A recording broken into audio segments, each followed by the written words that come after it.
వెళ్ళి నువ్వు ఎటు వెళ్ళిన దారులు ముయ్యబడుతున్నాయంటే, ఒకవేళ దేవుని ఏర్పాటు నీలో నీ ద్వారా సేవ చేయించుకోవాలని ఏర్పాటు లేకపోతే, నా వల్ల నిన్ను వాడుకోవాలని ఏర్పాటు లేకపోతే, గుర్తుపెట్టుకో, ఎక్కడో చోట నీకు ద్వారం తెరుస్తాడు. నువ్వు బతకడానికి అంత అన్నం దొరకటానికి నీకు ఖచ్చితంగా దారి చూపిస్తాడు. నాకు స్పష్టంగా తెలుసు. ఒకవేళ సేవ పిలుకో, నీకు డోర్లన్నీ క్లోజ్ అయిపోతాయి. క్వశ్చన్ మార్క్ ఒక్కటే ఉంటుంది, ఏంటి ప్రభువా? అదా ఏంటన్నావు కదా, ఇప్పుడు చెప్తాదా, నువ్వు నా పని చేయాలి నా కుమారుడా అంటాడు.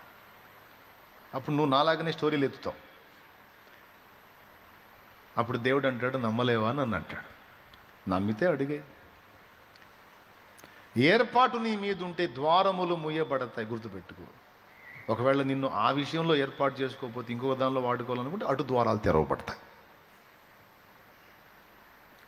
ఎందుకు నాకు ఎటు పోయినా సరే శూన్యం కనపడుతుంది అనే క్వశ్చన్ నీకు వస్తే, ఈ కోణంలో కూడా కొంచెం ఆలోచించు. ఒకవేళ దేవుని పని చెయ్యమని నన్ను ఏమన్నా ఆయన కార్నర్ చేస్తున్నాడా, నన్ను టార్గెట్ చేశాడా, ఏంటి ప్రభు అని అడుగు. కూర్చో, ఆయన ముందు కూర్చో. నేను కూర్చున్నట్టు తప్పకుండా మాట్లాడతాడు. ఆ మాటలను బట్టి నువ్వు అడుగు ముందుకే.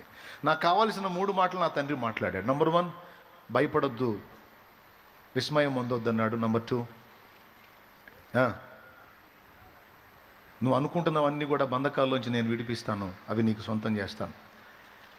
నంబర్ 3, నేను నీకు పిల్లల్ని ఇస్తాను, వాళ్ళని విస్తరింపజేస్తాను, అండ్ అల్పులుగా కాదు గనులుగా చేస్తాను, మంచి బిడ్డలు నీకు ఇస్తాను.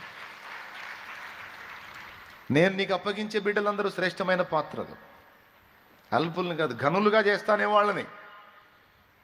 అనేక మందిని సాధించే వ్యక్తులుగా తయారవుతారు, సేవకులుగా తయారవుతారు, పరిచారకులుగా తయారవుతారు, ప్రార్థనా వీరులుగా తయారవుతారు, సమాజాలను భగ్గున మండించే యోధులుగా తయారవుతారు. నేను వాళ్ళని అట్లా చేస్తా. నీకెందుకు భయం? దా. తక్కువ వాళ్ళని నీకేమనో ఆ సోది మా లోకాల నీ దగ్గరికి నేను ఉండ. నేను ఒకవేళ అట్లాంటి వాళ్ళు వచ్చినా సరే వాళ్ళని నేను షార్ప్ పర్సన్స్గా మారుస్తాను. నేను నాకు ఇచ్చిన ఆ ప్రామిస్ ఆనాటి నుంచి ఈనాటి దాకా నా తండ్రి తప్పిపోలా. ఇప్పుడు ఏమర్థమైంది మీకు? విశ్వాసం ఎప్పుడైతే క్రియగా, అప్పుడు ఇక ఆ మాట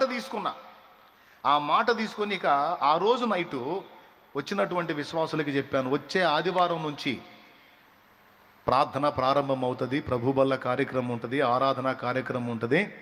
ఇక ఇక్కడే నేను ఆరాధన చేయటం మొదలు పెడుతున్నాను. కాబట్టి నన్ను ప్రేమించి వెంబడించాలనుకున్నోళ్ళు ఆదివారం ఆరాధనలో కలవచ్చు అని పిలిచాను. అప్పుడు మొట్టమొదటిగా గ్యాదర్ అయిన సంఖ్య 17 మంది ఉన్నారంతే. ఇక అనతి కాలంలోనే అది పట్టజాలనంతగా ఆత్మలు నిండిపోయారు. అది అట్లయిపోయింది. ఇక తడవకి ఆ ఇల్లు మార్చాల్సి వచ్చింది. ఇంకొంచెం పెంచి రోడ్డు దాకా దాని పొడుగు పెంచాల్సి వచ్చింది. చివరికి అది తీసేసి షెడ్ వేయాల్సి వచ్చింది. ఆ షెడ్ అట్లనే ఉంది. ఆ షెడ్ ఫుల్ అయిపోయింది. మళ్ళీ పందిళ్ళు వేయాల్సి వచ్చింది రోడ్డు మీద.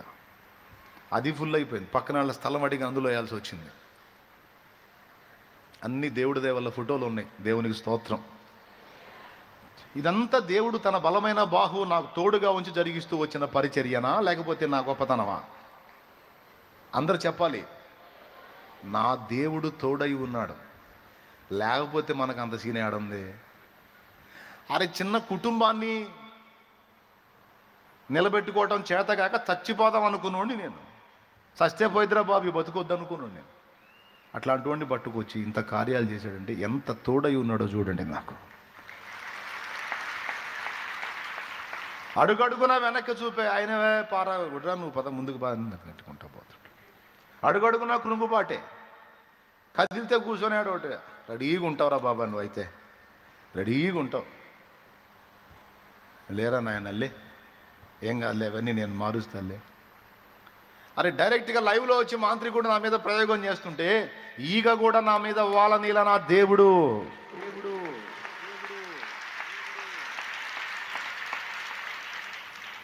వాడు లైవ్లో వచ్చి, రియల్ అండి, నిజం అండి, పచ్చి నిజం అండి, దేవుని బలిపీఠం మీద చెప్తున్నాను నేను. లైవ్లో వచ్చి నా మీద వాడు ప్రయోగ తంతు చేస్తే, బలిపీఠం మీద నన్ను పడగొట్టాలని వాడు తిప్పలు పడితే, వాడు పోయాడు అడ్రస్ లేకుండా. వాడు చచ్చిపోతే 3 రోజులు శవాన్ని తీసే దిక్కు లేకుండా పోయాడు వాడు. తెలుసా మీకు ఆ సంగతి? అది నా దృష్టికి వచ్చేటట్టు చేశాడు దేవుడు. 2 ఆప్షన్స్, మారటమన్నా మారాలి, లేదా నీ ప్రజల నెమ్మదికై రాజాజ్ఞ మార్చింది నీవేనని. నీ ప్రజల నెమ్మదికై రాజాజ్ఞ మార్చింది నీవేనని.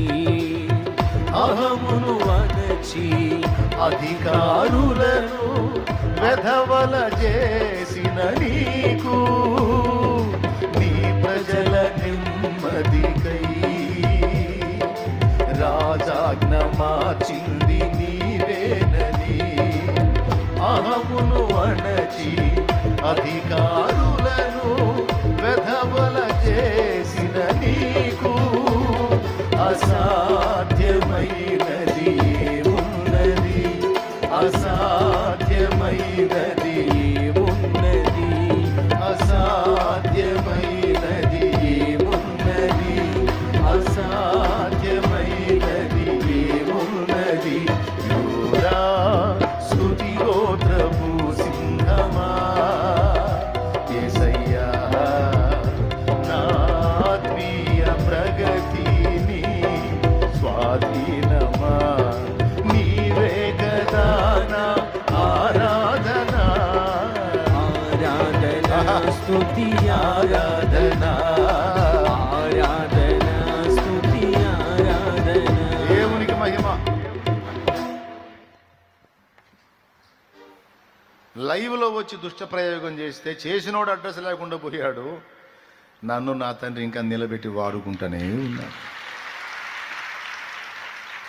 నన్ను పాడు చేయాలని, పతనం చేయాలని, నా సాక్ష్యం భ్రష్టు పట్టించాలని లైవ్లు పెట్టి మాట్లాడారు దరిద్రులు, పిచ్చోళ్ళు. లైవ్లు పెట్టి షాలేమురాజు అలా, షాలేమురాజు ఇలా, అలా ఇలా ఇలా. ఏంది ప్రభు అంటే, ఏం మాట్లాడద్దు, మొత్తం వెధవలు అవుతాను, ప్రశాంతంగా ఉన్నాను. వెధవన్నర వెధవలు అయిపోయారు ఇప్పుడు. దేవుడు నన్ను వాడుకుంటానే ఉన్నాడు, ఆత్మలను రక్షిస్తానే ఉన్నాడు. అంత నా గొప్పతనం చెప్పట్లా, నాకు తోడై ఉన్నవాని యొక్క గొప్పతనం చెప్తున్నాను నేను. యూదా గోత్రపు సింహము నా పక్షమును నిలిచున్నాడు, పక్షిరాజు వలె రెక్కలు సాచి ఆయన నా పైన నిలిచున్నాడు. ఆయన సురక్షితమైన రెక్కల నీడలో నన్ను కప్పి ఉంచాడు, లేకపోతే నేను తప్పించుకున్నట్టు అసాధ్యము. పరాక్రమశాలి నాకు తోడై ఉన్నాడు. అందుకే వీరుడవై నీవు నాకుండగా నేనేల భయపడుదును, నాకింక దిగులేలను, నేనేల భయపడుదును, నాకింక దిగులేలను. సైన్యములకు అధిపతి నీకే గనా స్తుతి. శభాష్. వడకు అధిపతి నీకే గనా స్తుతి.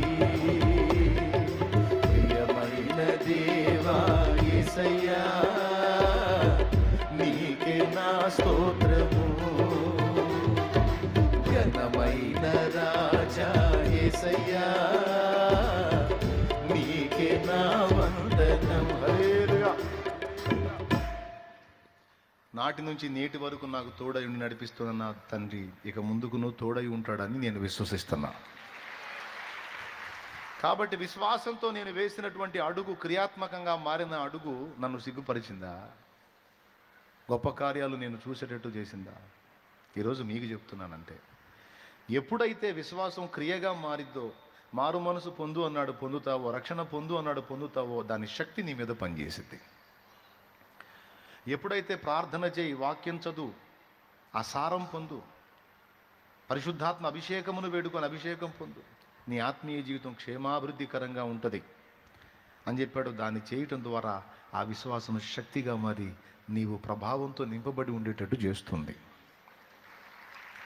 ఈ పని చెయ్యి, అడుగు ముందుకు వెయ్యి అన్నప్పుడు విశ్వాసంతో ఎప్పుడైతే అడుగు ముందుకేస్తావో అప్పుడు దాని శక్తిని నువ్వు అనుభవిస్తావు.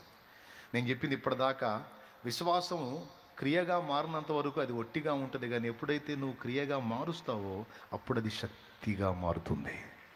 అది దాని ప్రభావం ఏందో నీకు అర్థమవుతుంది.